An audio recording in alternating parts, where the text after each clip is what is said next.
Tonight on Police 10-7... What's he been taking? Dunedin Constable Mel Atkin takes a risk in giving assistance to an inebriated student. Now, are you gonna throw up in my car if we put you in? No. Promise? 2 other drunk students dent someone's bonnet, but one thinks he can divert his diversion. You don't choose when you use your diversion. Rotorua police deal with a tangled triangle of love and trespass. I went to get him. He's my man. Oh, yeah. Yeah. What's your name? He's been playing around with it. And in Auckland, You realise it's someone's grave, yeah? police intrusion doesn't sit well with Dave. I see it's unfair that we've been kicked out.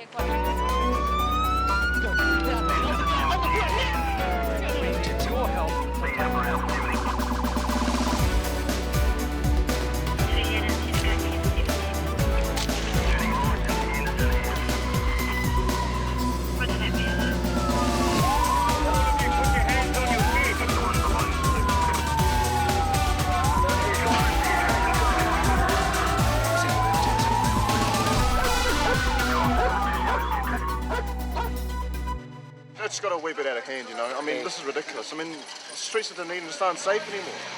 I mean, if this is happening, I mean, come on, you know? What's this society coming to? Moments before, Constables Mel Atkin and Alistair Gold had spotted a group of drunk students wrestling on the bonnet of a car outside Dunedin's Outback bar. I had nothing to do with that, I'm sorry. Well, you're on the bottom. I got put on there. What, do you think I got on there voluntarily? Shirley's claim that she wasn't involved doesn't explain how her back's made a sizable dent on the bonnet of some unsuspecting owner's car. Ben, this is Kate. Yeah. Sorry, we're sorry we're playing around and stuff. This isn't your car. You guys got some ID on you? Sorry, but look, I had nothing to do with this. Well, you were on the bottom, so you had something to do with I it. got put on the bonnet. For God's sake, honestly. For God's sake, no, this is not my fault. Right, you just want to stand over there, yeah? You just stand at the corner there. That's it. You tell us what happened. We were just joking around because me and Kit are like best mates. Yeah. No. We just basically got to there and we were just joking around. No, I can't. Yeah, carry on. And that was it, basically. And You're over there joking around. Yeah. And you're on top of a car. we didn't actually mean to get there. Although there appear to be more people involved, the only ones Alistair and Mel can positively identify are Shirley and her 2 mates, Brendan and Paul. What about the other guy? You got? Yes, guy in the red. Red and white fella got on top of the truck, threw it off the car. Yep. And black guy got on top. Right, there's a dent in that car. Yep. All right, so what's going to happen from here is, all right, you're going to come back to the station with me. Yep. All right, you're under arrest for disorderly behaviour. Just me. Oh, and one of your mates is. All right, we're not going to arrest that girl. All right, she was on the bottom. I don't think she could do much about it, to be honest. This is the first time Brendan and Paul have been involved with the police, which means they're eligible for diversion. A scheme where first-time offenders can avoid a criminal record by having their charges withdrawn. It's for minor offences that first-time people that have done something a bit stupid and that are going to learn from it and never be in trouble with police again. Yep. Okay, so just sit tight there. All right. While Paul understands that diversion's a once-only opportunity, Brendan seems to think he can save it up for something more serious. I'd definitely repay the guy on his charges. Yep. So, Yep. is there any way, like, I definitely don't want a criminal conviction and don't want to use my diversion on such a silly thing. The Yeah. problem is, mate, you don't choose when you use your diversion. You know? Okay, no, and we have to say yes, we agree to it. Okay, and at the end of the day, if you do something like you just did, Yeah. I'll be guessing that's a really good chance for your diversion to be used. Yeah. Okay, because you're not going to either that or you get a conviction. It's a one-time thing, and for minor things.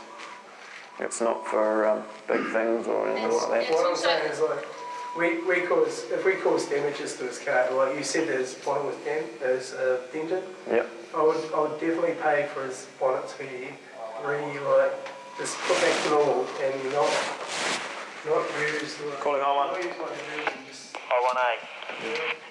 Yeah, unfortunately, mate, we drove past and saw it happening, so that's why we're involved. Okay? I jumped on at the wrong time. Yeah, you did, didn't you? Definitely did. Brendan couldn't put the clock back, but he didn't get a criminal record either. Both he and Paul were given diversion and they paid for the damage to the car. Yeah, Roger, I'll 10-0 NDQ. And a little while later, Mel and Alistair were back on patrol when they were unlucky enough to come across Richard, one of the drunkest people they'd ever seen still standing. I know you're trying to get him home because we've driven past twice now. What's he been taking?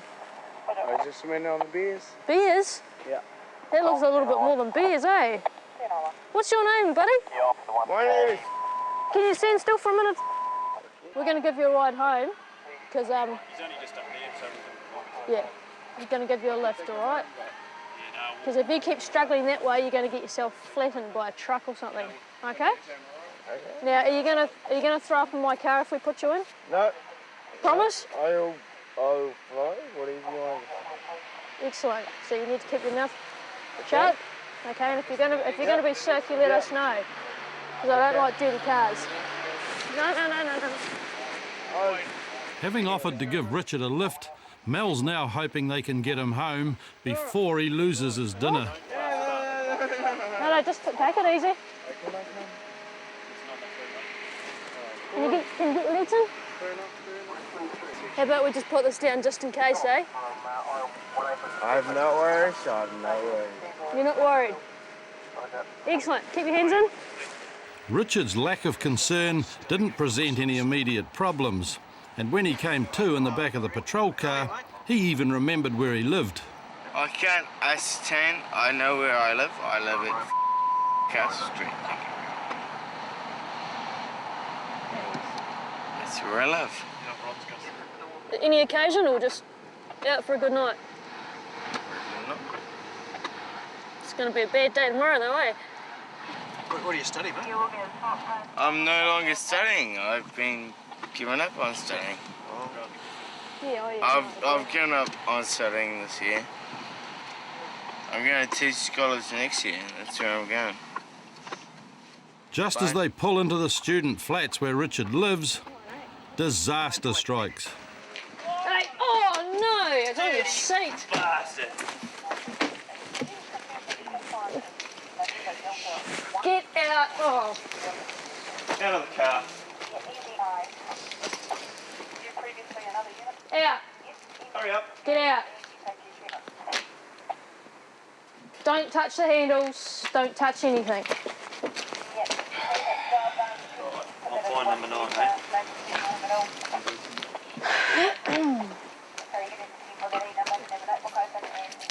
Oh, gee. Watch my car, mate. You're a sorry sight, buddy. And we've got one big mess to clean up in there. As Mel and Alistair contemplate the job of cleaning the vomit from the back of their car, there's still the problem of getting Richard to safety. Stay there. Just stay there, buddy. Where is your flat? That is my room. Right there. Excellent. Can you not spit? All right, because I don't want it on me. I'll try.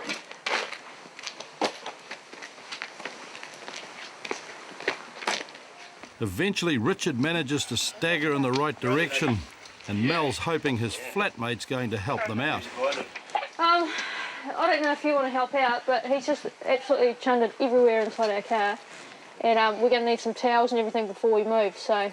While Ben headed off to get some cleaning gear, Richard continued to stagger around, and in spite of the fact that Mel and Alistair were paying a heavy price for keeping him safe, Richard thought he was being harshly treated. Well, I've been on the piss. Just got fucked up as a motherfucker.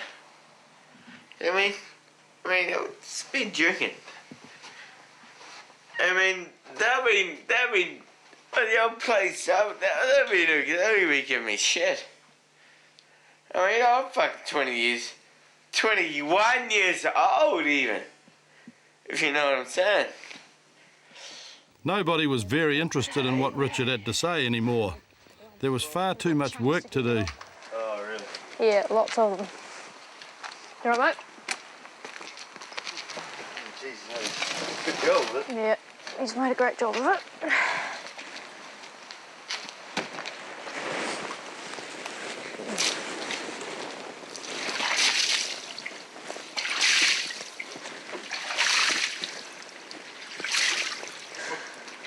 Is that the way you clean car seats? Oh, I don't care. Oh, you got it, mate. It's chunky. It's disgusting. Go on, you need some breathing effort. Look at it, just about got me on the shoulder. Just to add insult to everything else, one of the other residents began to harangue Mel for making too much noise. You can't sit in it because there's chunder everywhere, okay? So once we clean it up, we'll be out of your way. We're going in about 2 All right. minutes. Thank you. So what's your location at the moment? Yeah, well, we're trying to clean our car. It's only spew. It's only spew. Maybe for him, he doesn't have to get in the car and smell it. While there isn't a lot of sympathy going around, Mel and Alistair just have to get on with I it. hope so too. It's one of the things that comes with working in a student town. Well, we've cleaned up that mess. One of the jobs we certainly don't enjoy, but had we not have picked him up off the road, he's likely to have either been run over or not made it home. So unfortunately it's an issue with students in a student town, drinking too much to excess, and we're left to mop up the mess and make sure they get home safely. So we'll be back to the station and changing our vehicle, because I'm certainly not getting back in that one. It's after midnight and Rotorua Constables Marty Rowe and Philip Wilkinson have just stopped a beaten-up looking car that was driving slowly through the suburbs. G'day. Hi. Whose car is this one? Mine. It's yours? Yeah. Yeah, what's your name? Oh, yeah. Do you have a driver's licence on you? Yeah. Have you been drinking it all tonight? Oh, Had a couple? well, all up already, had about fucking a bottle of shard all night. On the driver van.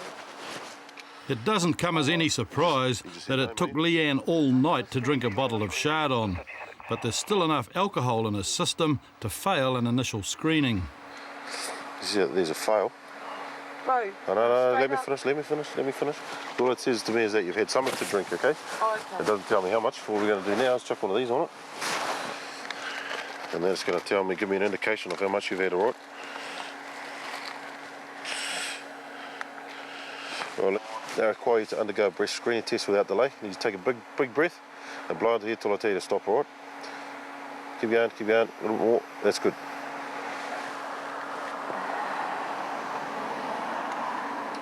See what that says there? It's a fail youth. Okay, what that indicates is that you're above 150 micrograms of alcohol. On my bottle of Chardon. You're above 150, but you're below 400. Okay, so you're somewhere in between there. Oh, okay. All right, so you're actually under the legal limit. 150, just one bottle of Chardon. Yep. Well, you're over That's 150. in the last 8 hours. You might be as high as 390. After following Leanne home, a call comes through about somebody who's causing trouble at a nearby address. Just off to a trespass job. A female's turned up at an address just down the street here, and she's been previously trespassed there, and she's threatening to assault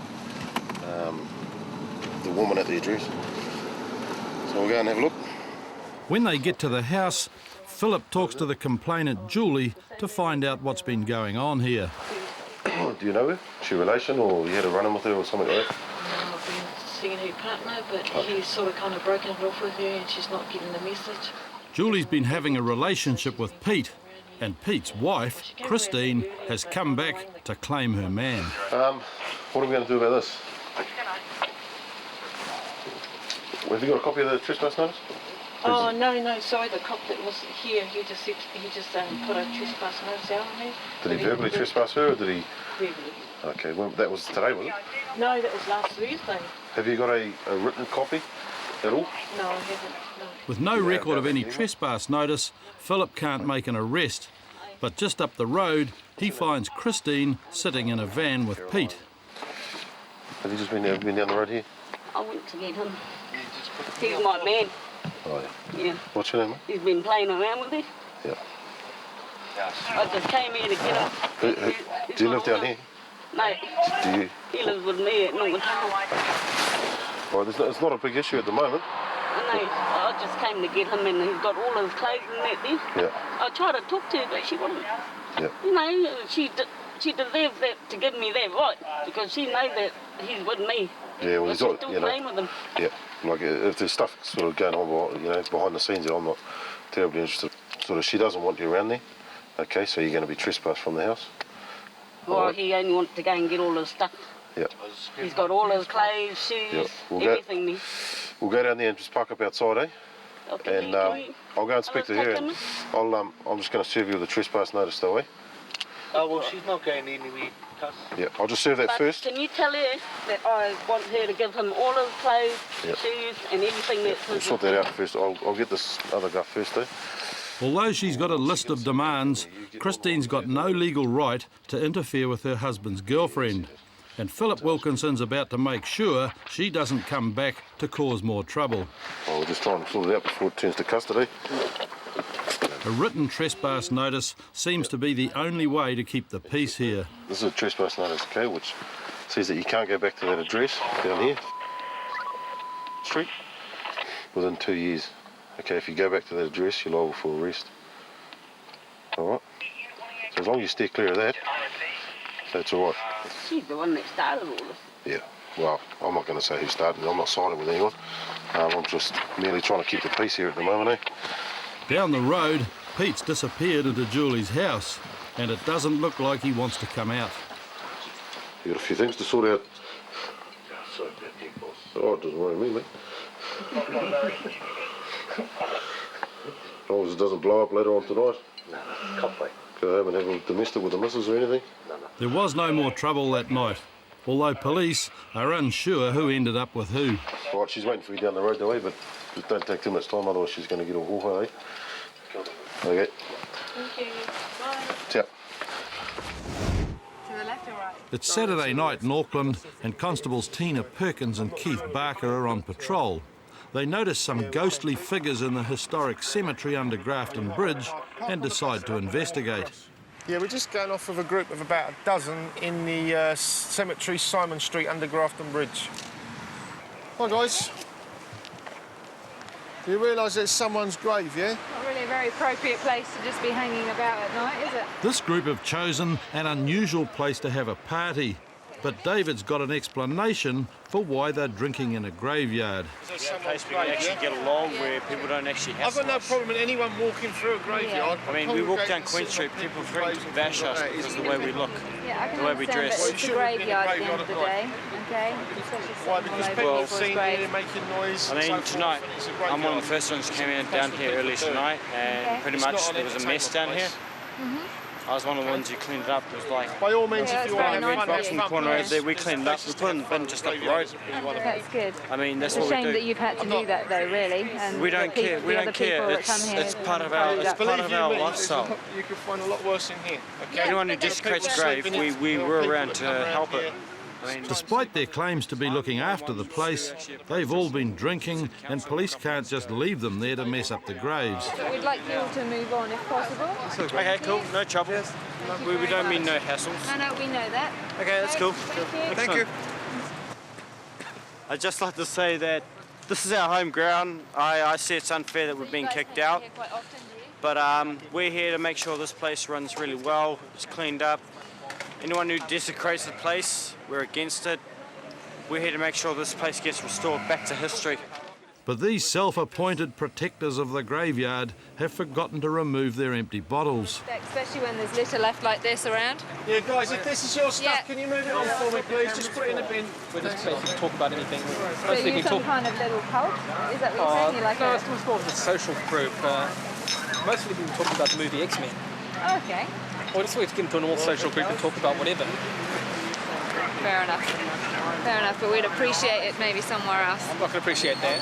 Full security issue. Yeah, as well as the mess as well. A little bit of respect. That is a side issue, but we do clean up after ourselves. Okay. Thank you very much. Very well. Have a good evening. Yep, you too. As David and his friends move off to protect other historic sites around Auckland, Tina and Keith check the rest of the cemetery to make sure there's no one else around.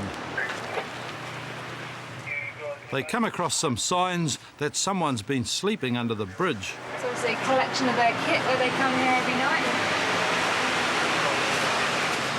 Someone down there? No, there's all their bags. Oh, yeah, coming back for them. Oh, we've got someone down here, look. Oh, we have. Good evening. Oh, mate, please. Wake up, fella. Stay there, Tabby, we're coming up. Wake up, mate, please. Wake up. Tonight, 3. How you doing, all right? Oh, yeah? The officers immediately recognise James. Yeah, I cover that. Who's his other dear? He's mucked under here, we were sleeping under here as well, is he? Comms from AW11. Yeah. You two mates again, are you? You got any actives at the moment? No. You've probably got the fighting one, haven't you? Or not? Yeah, just the fighting one and on Friday, yeah. Okay, what conditions you got at the moment? I'm all good. You're good? All right, we'll do a quick check. And what's your date of birth? James is out on bail and should be staying with his aunt. You're being arrested for breach of bail, okay, because you're obviously not residing at the address you've been given. Okay, all right, stick your arms behind your back then. We've already told you he's actually coming back with us, and there's not a lot you can do about that. James will at least have a bed for the night, even though it may not be the one he wanted. Next week on Police 10-7, when Lower Hutt officers arrest a suspected burglar, they end up with a pair of unusual passengers. Come on, you pups. Invercargill's serious crash unit are called out when a young girl is hit by a car. The young girl has continued to be projected forward and she has ended up lying down on the side of the road over here. And in Dunedin, a drunk student can't remember his own name or where he lives. So the cells are home and we're going to take you home. We need an address.